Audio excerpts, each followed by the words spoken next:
महाराष्ट्र के वजीर आला एकनाथ शिंदे की अहलिया लता शिंदे ने वजीर आला का ओहदा संभालने के बाद अपने आबाई शहर के पहले दौरे पर ढोल बजाकर उनका इस्तकबाल किया। एक वीडियो में लता को दूसरे फनकारों और शिवसेना के हामियों के साथ ढोल पीटते हुए देखा गया।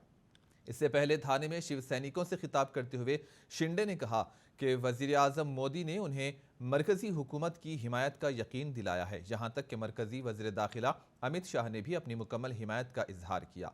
इन्होंने कहा कि मैं हिंदुत्व के लिए अच्छा काम कर रहा हूँ, मैं पूरी रियासत का दौरा करने जा रहा हूँ और हर हल्के में प्रोजेक्ट अलाट करूँगा।